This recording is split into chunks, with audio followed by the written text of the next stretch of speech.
কি করছো সকলে? আমি একটু রেডি হয়ে ছাদে ঘুরে বেড়াচ্ছি। রেডি হয়েছি এই কারণে আমি একটু বাইরে বেরোবো, কিন্তু আমি রেডি হয়ে গেছি, এখনো স্যারজি আসেনি। ওই কারণে আমি ছাদে ঘুরে বেড়াচ্ছি। স্যারজি এলেই বেরিয়ে পড়বো। আর এই সময়টা ছাদে থাকতে খুবই ভালো লাগে। আর দেখো, স্যারজি চলে এসছে হাতে পার্সেল নিয়ে। আমার পার্সেল এসছে।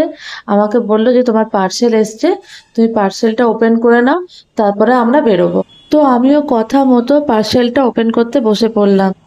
আমারও ইচ্ছা ছিল যে পার্সেলটা খুলে দেখে তারপরে যাব।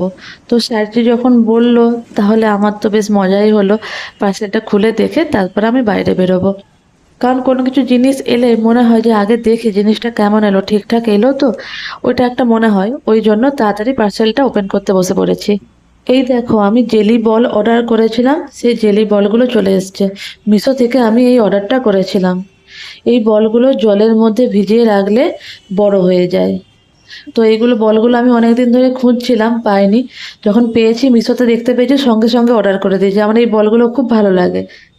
তখন পার্সেলটা ওপেন করে আমরা বেরিয়ে গেছিলাম। বাইরে যে কাজ ছিল সেই কাজগুলো সেরে এসে ঘরে চলে এসেছি। এখন দেখো, জল নিয়ে এসেছি। এটা গরম জল। আমি যদিও জানি না যে এটা গরম জলে ভেজায় কি ঠান্ডা জলে ভেজায়। আমি দেখেছিলাম একটু ভিডিওতে, যে বললো গরম জলে ভেজালে নাকি ভালো হয়। তাই জন্য গরম জল নিয়ে এসেছি। তবে আমি বেশি ভেজাবো না, যদি খারাপ হয়ে যায়, মানে গরম জলে ভেজালে যদি নষ্ট হয়ে যায়। ওই কারণে অল্প করে, অল্প সামান্য পরিমাণ দিয়ে আমি ভিজিয়ে দেখবো। যদি ভালো হয় তাহলে আবার পরে বেশি করে ভেজাবো। আমি তো আর ধৈর্য ধরতে পারছিলাম না যে কখন বলগুলো জল খেয়ে একদম টইটুম্বুর হয়ে ফুলে উঠবে। তাই জন্য বারবার খুলে খুলে দেখছিলাম। কিছু ঘন্টা পরে হাঁড়ির ঢাকনাটা সরিয়ে দেখি বলগুলো জল খেয়ে একবারে টইটুম্বুর হয়ে ফুলে উঠেছে। এই সময় দেখতে খুব সুন্দর লাগছিল। আর এগুলো ঘরে সাজিয়ে রাখতে দারুণ লাগে। কোনো কাচের জার অথবা কাচের বোতলে সাজিয়ে রাখলে দেখতে খুব সুন্দর লাগে।